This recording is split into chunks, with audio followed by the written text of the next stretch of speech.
On February 9th of 2026, GitHub went down. Not a bit slow or some features degraded. GitHub.com, the API, Git over HTTPS, GitHub Actions, Copilot, basically all of it, just vomiting errors. Millions of developers, thousands of companies, entire CI/CD pipelines just frozen in place. And the status page made it look like it was barely an issue. The real status page that day was Twitter. Primogen's post was great.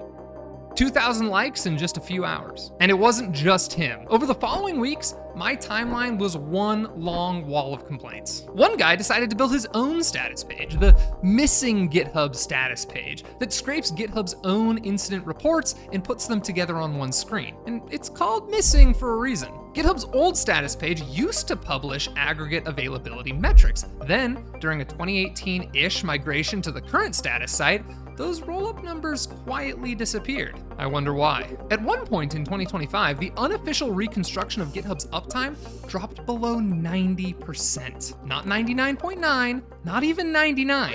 Below 90.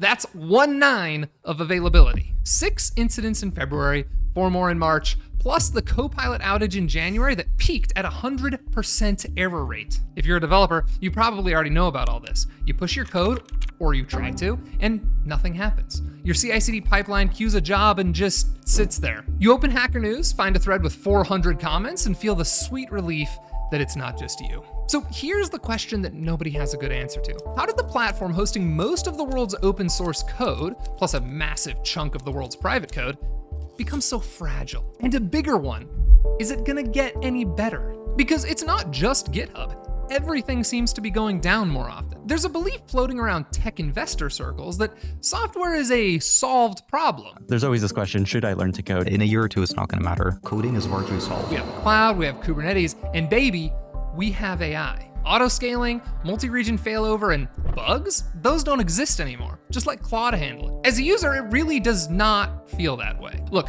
5 nines of availability is 99.999%. And if you can hold to that standard, you'll only have 5 minutes of downtime per year. But GitHub isn't even pretending. In April of 2026, they overhauled the status page, added a new degraded performance tier, and started publishing weighted per service uptime because the old setup wasn't accurately reflecting what users were actually experiencing. And the real reason for this? It's simple. Status pages are often a lagging indicator. They're categorized, curated, and smoothed into labels that don't always match what users are actually experiencing in real time. One developer on Hacker News pointed out that some companies don't even automate the status page updates. A human has to go in and change them manually, and humans don't like admitting to bad reliability. But GitHub is not the only one. 11:48 p.m. Pacific, October 19th, 2025. 2 background processes in AWS's US East 1's DNS management system got into a race condition. 2 copies of the same program running in parallel for redundancy tried to update the IP records for DynamoDB at almost the same moment. One was slower and one was faster. Of course, the fast one finished first and ran a cleanup routine. The slow one, holding onto a stale plan from minutes earlier, wrote its outdated version right on top of the fresh one. Then the cleanup routine saw that outdated plan, decided it was garbage, and deleted it. And just like that, every IP address for the regional DynamoDB endpoint was gone. For the next 15 hours, Snapchat, Reddit, Venmo, Fortnite, Ring doorbells, Amazon Connect call centers, even parts of the AWS console people needed to fix the problem were all impaired or unavailable. These are services used by hundreds of millions of people. 4 months earlier, in June of 2025, a bad globally replicated policy change with blank fields caused a null pointer exception, triggering a crash loop in Google Cloud's service control stack. Took down a bunch of their services too. So no matter what the big AI CEOs are saying, I think coding is going away first, or coding is being, done by the AI models first. And then the broader task of software engineering will take longer. But I think that is, that doing that end to end, I think that is going to happen as well, I would say. Software is not a solved problem, and there's no obvious path to it becoming one, even with thousands of agents autonomously making code changes. No, especially with thousands of agents autonomously making code changes. To understand why GitHub's situation is particularly messy, we have to go back to the beginning. Because there's a distinction most non-technical people miss. Git is not GitHub. In 2005, Linus Torvalds, the guy who created Linux, got fed up with BitKeeper, the proprietary version control system the kernel was using. The licensing had fallen apart and he needed something else, and he needed it fast. So he built Git. To get to the first working version took about 10 days, and he did it without an AI slop cannon, a real John Henry. Git was designed to be fast, distributed, and impossible for any single point of failure to take down. Every clone of a repo is a full copy of the entire history. No central server is needed. And that last part really matters. Git is decentralized by design. GitHub is not. Torvalds said he never expected Git to take over the world. He maintained it for about 4 months, then handed it off to Junio Hamano and went back to the kernel. His daughter later texted him from college to say he was more famous at the computer science lab for Git than for Linux. This is what he had to say about it. Git was never a big thing for me. Yeah. It was I need to get this done to do the kernel. But it did take over. And one big reason was the thing that launched 3 years earlier. GitHub went live in April 2008. It added the things that made Git usable for teams and businesses. A web interface, pull requests, issues, profile pages, stars. That management layer actually matters. Less than a year and a half after the public launch, they had 100,000 users. By the time Microsoft acquired GitHub in 2018 for $7.5 billion, it was already the gravitational center of open source. From the outside, the acquisition actually went better than most of us expected. I remember the comments at the time. Developers thought it was the end of open source, but for the next few years, Microsoft mostly left GitHub alone. Somewhere along the way though, GitHub stopped being just a nice place to host your repos. It became critical infrastructure. CI/CD pipelines depend on GitHub Actions. Packages depend on GitHub's registry, Copilot depends on GitHub's backend, and every one of those services shares underlying infrastructure. So when one thing breaks, everything breaks. GitHub's CTO admitted in a blog post that the problems were mostly driven by rapid usage growth, architectural coupling, and poor load shedding. In plain English, too big, too tangled, and not written in a way to handle heavier than normal traffic. Which raises a question. Why, in the 2020s, is there suddenly so much rapid usage growth? But first, if you've been affected by a recent outage, you need something to do while you wait. Here's an idea. Kill the time on boot.dev. Our site never goes down. Lane, did it go down in the middle of my tutorial? And you might learn something new while you're at it. We've got learning paths for back-end development, DevOps, and data analysis. If you're thinking about a career in tech, you really need to have the skills to make it in this job market. We curate in-depth curriculums that don't skip the hard stuff, so you're actually ready for technical interviews. And if the outages keep getting worse, you might even finish a whole course by the time the internet's back online. Nice little bonus. So if you want to save 25% on an annual membership, use code BOOTSTUBE at checkout. Now, back to the story. You have to see GitHub's growth numbers to actually believe them.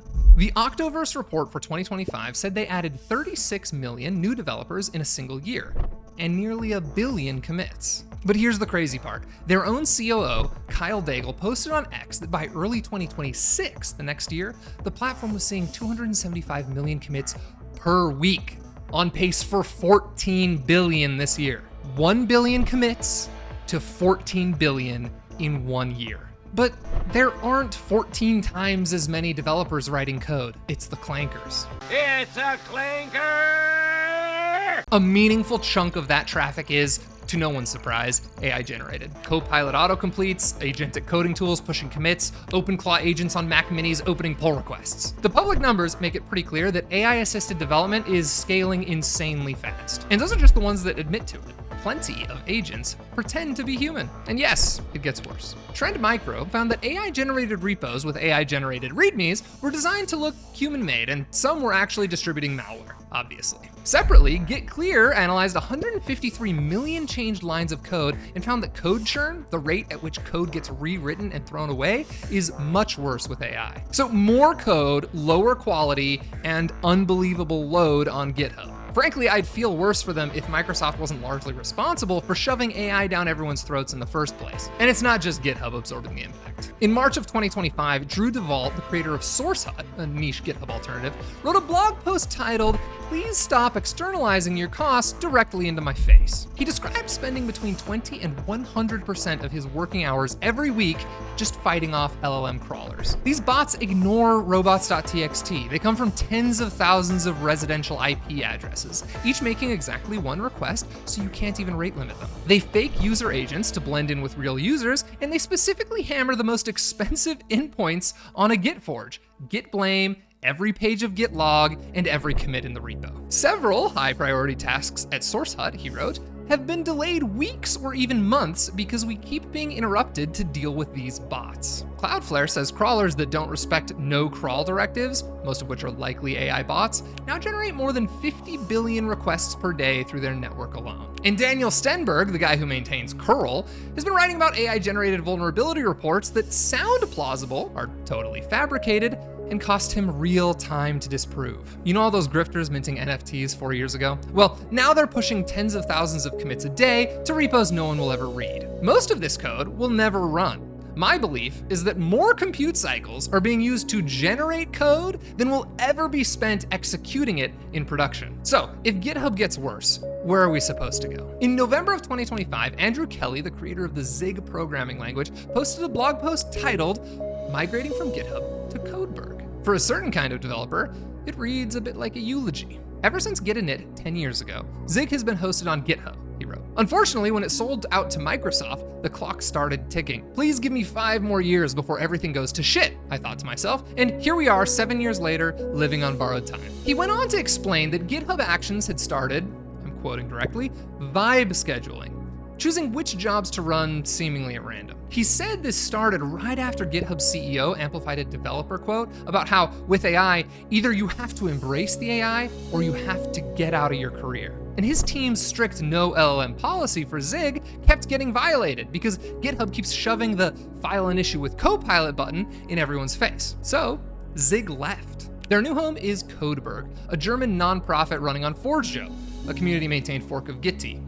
It's small, it doesn't have 1 billion users, but it also doesn't have 1 billion bots. Gen 2 Linux is migrating too, and they're not the only ones. Then there's GitLab, which has been around since 2011 and is the obvious enterprise escape hatch. And SourceHut, Drew DeVault's project, the one we talking about that keeps getting hammered by crawlers, it explicitly and refreshingly is anti-AI. Even more, its web front end doesn't use any JavaScript, something you almost never see in 2026. Also refreshing. All three share the same fundamental challenge. The devs are on GitHub.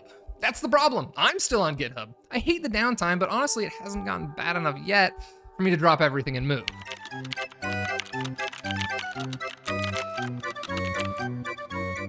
And to be fair to GitHub, the alternatives don't carry the same traffic that GitHub does. So if everyone moved at once, these problems wouldn't magically go away. So are we just stuck on a platform that's getting worse with nothing to be done? When Zig moved to Codeberg, they knowingly gave up some discoverability, and they seemed fine with that. We're living in a time where a little isolation can actually be a benefit. The issues and pull requests contributed on GitHub are increasingly slop. When the community aspect of a platform flips from positive to negative, the network effects start working in reverse. It's not everyone is here, so you should be too. Instead, it's everyone is here and maybe I want them to go away. Another possibility is that GitHub gradually starts charging for things that used to be free, or raises prices on paid tiers. They've already signaled that AI usage is straining their infrastructure and someone has to pay for it. I doubt that Microsoft investors want to eat that cost forever, especially if 95% of the code is practically useless. So right now, love them or hate them, GitHub is absorbing a tidal wave of sloppy code. And eventually, well, let's be honest, it's happened already, that AI fire hose will point at the entire internet, not just GitHub. Crawlers are hammering open source infrastructure, and AI-generated code is increasing the maintenance burden for the relatively few talented developers that have to review it. The only good news is that the companies pushing AI the hardest seem like they also might be the ones getting burned by it first. In December of 2025, according to Financial Times reporting later echoed by The Guardian, Amazon's AI coding agent, a tool called Kiro, was reportedly allowed to delete and then recreate part of a live AWS environment. The reported result was a 13-hour interruption on AWS, their official statement. User error. Amazon disputes the AI gone rogue framing, but the outage was real. And Kiro isn't alone. In 2025, SaaS founder Jason Lemkin said Replit's AI agent, building an app on a live customer database, deleted the production database, fabricated outputs saying everything was fine, and then when caught, lied about what it had done. Replit CEO later apologized, and AWS has since reportedly added mandatory peer review for production access, which is a polite way of saying we now have to review the bot the same way we'd review an intern, but more like a drugged out schizophrenic intern. The infrastructure we all depend on is getting hit from both sides. More traffic from AI agents, more fragile code produced by AI agents. GitHub's collapse of service quality doesn't have to be the pattern for the whole industry. But it will be unless we stop pretending that scale solves everything and start building systems that can actually shed load gracefully and accept that maybe we should stop letting bots push 14 billion commits a year. It's hard to say if any one of the GitHub alternatives is the future of source control. Everyone seems to agree we need alternatives. And sometimes just the threat of alternatives is enough to force an incumbent to take the problem seriously. Every month, a few more projects decide they've had enough. Maybe the right framing isn't, hey everyone, please go leave GitHub. Maybe it's just that the people who care about writing good software are okay with doing it somewhere a little less mainstream. Somewhere the fire hose isn't pointed.